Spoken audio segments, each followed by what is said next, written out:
मित्रों नमस्कार, मैं सुनील सोनी। मित्रों आज हम चर्चा करेंगे देश के विभाजन से पाकिस्तान ने क्या खोया और क्या पाया, भारत ने क्या खोया और भारत ने क्या पाया। विभाजन भारत नहीं चाहता था। तत्कालीन परिस्थितियां इतनी मजबूर कर रही थी, इतनी स्थिति खराब थी कि सिरभाई गांधी के सभी ने हाथ खड़े कर दिए थे, चाहे वो नेहरू हो चाहे श्री वल्लभ पटेल हो, सभी ने कह दिया था विभाजन होना ही ठीक है, वरना स्थिति गंभीर होगी और ये सारा शमशान घाट क्यों बनाया जाए देश को।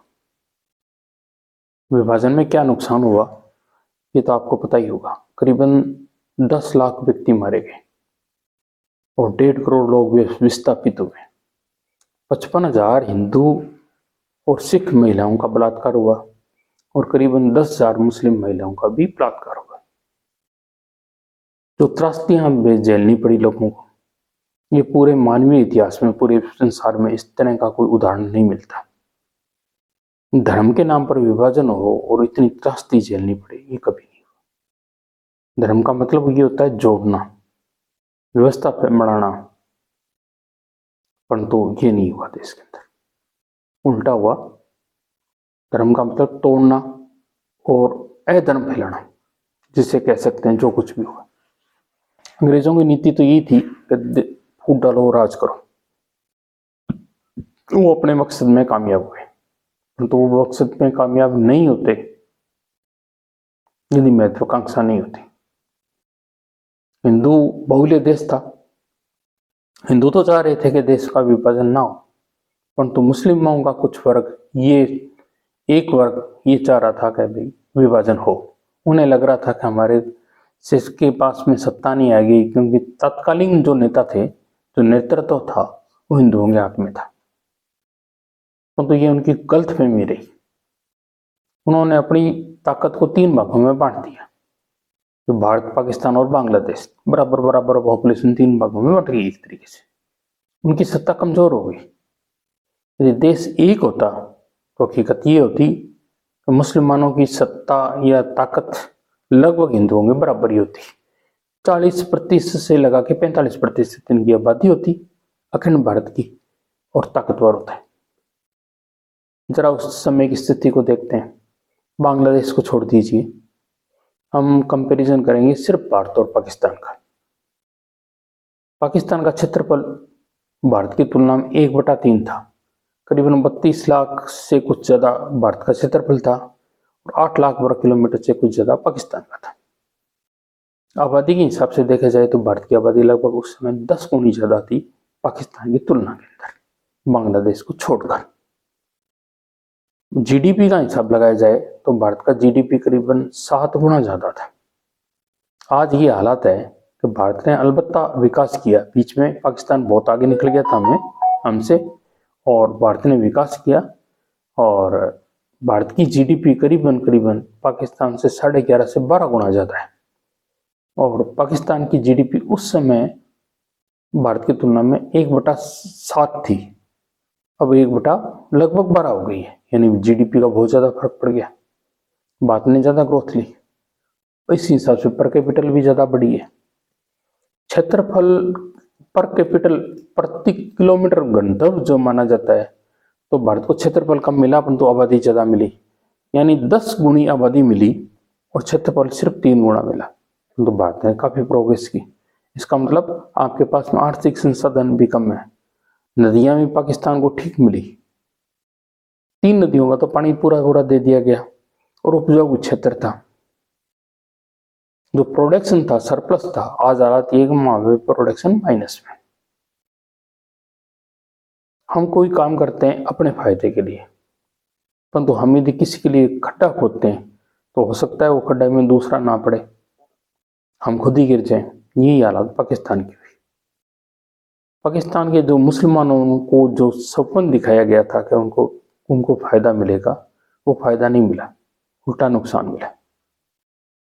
भारत के अंदर प्रेम जी अजीज बन सकता है, शाहरुख खान बन सकता है, सलमान खान बन सकता है, आमिर खान बन सकता है, बड़े बड़े उद्योगपति बन सकते हैं, विकास की संभावना है, और वो भारत का राष्ट्रपति भी बन सकता है। जैसे जाकिर हुसैन वगैरह बने थे। अब्दुल कलाम आजाद ऐसा भी आदमी बन सकता है जिसने इन्वेस्टमेंट वगैरह की थी, तो पाकिस्तान में ऐसा नहीं हुआ। वहां के लोग क्षेत्रीय थे, उन्होंने कोई ज्यादा विकास नहीं कर पाए। जो पाकिस्तान के जो जिनको उन्होंने निशाने पाकिस्तान दिया, जैसे दिलीप कुमार जैसे, वो यदि भारत में इतनी तरक्की कर पाए, क्या पाकिस्तान में कर पाते? नहीं कर पाते। भारत एक विशाल देश है, इसके अंदर पूरी स्वतंत्रता है देश विकास करने के लिए, और धार्मिक रूप से स्वतंत्रता बहुत जरूरी है। आप धर्म के नाम से कुछ नहीं कर सकते। अब भारतीय धर्म के बारे में बात की जाए, हिंदू धर्म के बारे में, तो इसमें चारों ऑप्शन है। आदमी चार तरह से सोच सकता है। ईश्वर नहीं है तो आप चारवाक है। आप सोचें सिर्फ आत्मा को मानते हैं तो आप जैन या बौद्ध हो गए। बौद्ध धर्म तो आत्मा को भी सही ढंग से नहीं मानता, उसे भी क्षणिकवाद का सिद्धांत है उसका। और आप हिंदू यदि आत्मा को परमात्मा मानते हैं तो शंकराचार्य का द्वैत हो गया। यदि आत्मा को परमात्मा से अलग मानते हैं तो रामानुजाचार्य का दर्शन ले लीजिए। और आप जैसे चाहें जिससे पूछे, या न माने या ना माने, कोई फर्क नहीं पड़ता। उसमें भारतीयता या भारतीय विचारधारा होनी चाहिए, इतना ही मात्र है।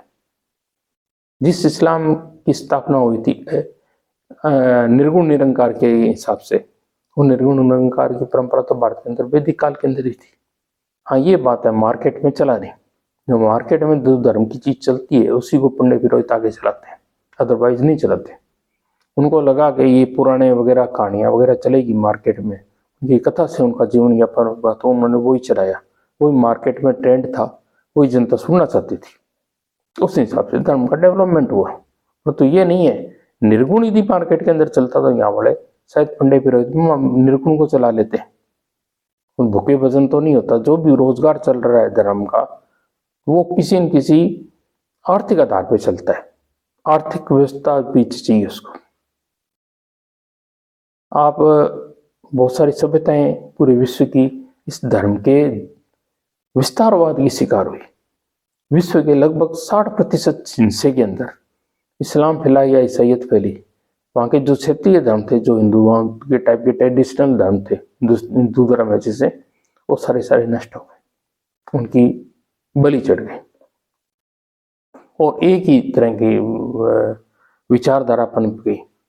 आप उस कल्चर को खत्म कर देते हो, उस संस्कृति को खत्म कर देते हो तो कोई मजा नहीं आएगा। पाकिस्तान जो वर्तमान में है वो हकीकत में सिंधु घाटी सभ्यता से जुड़ा हुआ है।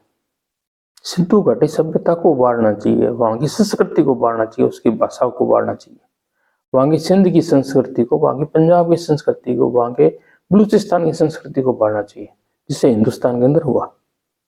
भारत की पंजाबी संस्कृति या कल्चर जो भी है, पाकिस्तान वाले पंजाब से ज्यादा कल्चर ज्यादा डेवलप्ड हुई। राजस्थान वाली कल्चर राजस्थान में ज्यादा डेवलप्ड हुई। हाँ, ये बात जरूर है कि जो पूरा भारत का आदमी है वो व्यापारिक रूप से सोच रखता है। वो यदि मैं राज्य से राजस्थानी हूँ तो वो राजस्थान के बारे में बोलेगा, परंतु वो सेंटर में उसको हिंदी बोलनी पड़ेगी, नहीं तो उसकी अर्थव्यवस्था कैसे चलेगी। हम कुल मिला के ये विश्लेषण करें, विभाजन से भारत को फायदा मिला और विभाजन से हिंदुओं को फायदा मिला। क्योंकि हिंदुओं की सत्ता तो लगभग एक तरफ हो गई। 98% हिंदू एक साइड में हो गए, बाकी जगह से निकल गए पाकिस्तान वाली साइड से। उनकी तो सत्ता मजबूत हुई, परंतु मुसलमानों की सत्ता 3 भागों में विभक्त हो गई, उनकी ताकत कम हुई, उनको फायदा भी नहीं मिला। उल्टा उनके अंदर ज्यादा कटुता फैली। कट्टरता किसी धर्म के अंदर हो, चाहे हिंदू धर्म के अंदर भी कट्टरता आती है तो नुकसान होता है। ईसाइयों में जो यूरोप वाले ईसाई है, हिंदुओं से कम कट्टरता थी, उन्होंने डेवलपमेंट ज्यादा किया। चाइना वालों ने ज्यादा किया, हिंदुओं की तुलना में कम कट्टर थे भारत वालों की तुलना। कट्टरता विकास को रोकती है, बुद्धि को खत्म कर देती है, पोटा कर देती है। आप धर्म के बारे में जानिए, विश्लेषण कीजिए, जिसे कोई भी कर सकता है। जैसे मैं हिंदू, मैं सारे धर्मों के बारे में पढ़ता रहता हूँ, क्या फर्क पड़ता है? हमारी जानकारी तो होनी चाहिए, विचार तो होने चाहिए। किसी के उचित विचार लेना कोई उससे कोई धर्म परिवर्तन थोड़ी होता है। आपने कट्टरता हुई तो उससे नुकसान ही नुकसान होता है। एक दायरे में बन जाती है आदमी की बुद्धि, उससे ज्यादा विकास नहीं कर पाती। इस्लाम का मतलब ये हुआ आप 1500-1600 साल पहले जो मोहम्मद साहब के समय की जो परिस्थितियां थी आपकी, उसी टाइम के अंदर आप रुक के रह जाते हैं, आगे विकास नहीं कर पाते। हिंदू धर्म में तो फिर भी कुछ स्वतंत्रता है, बहती हुई धारा है, फिर भी इतना विकास नहीं हुआ। भारत के अंदर हिंदुओं के अंदर भी बहुत ज्यादा कट्टरता है, नहीं होती। 60 करोड़ आदमी, 55-60 करोड़ आदमी प्रयाग में क्यों आ जाते हैं?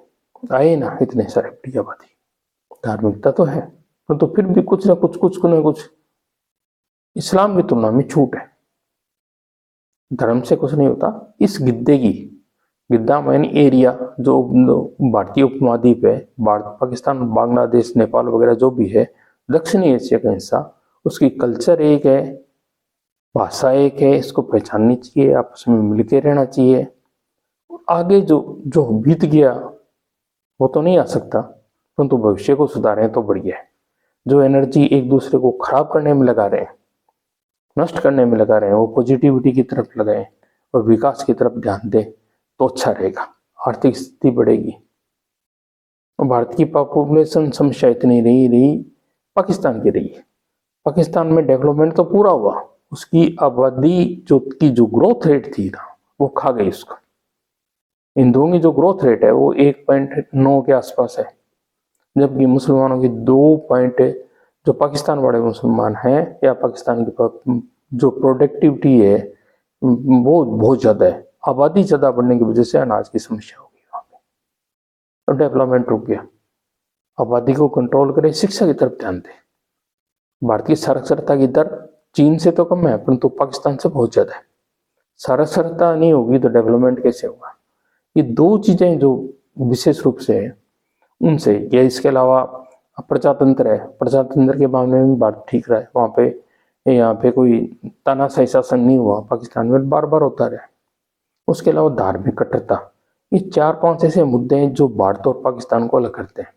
उन चीजों की तरफ यदि पाकिस्तान आज भी सुधार कर लेता है तो बहुत फर्क आ जाएगा। और भारत पाकिस्तान में बीच में ट्रेडिशन चलता रहे, व्यापार चलता रहे तो कितना अच्छा रहेगा।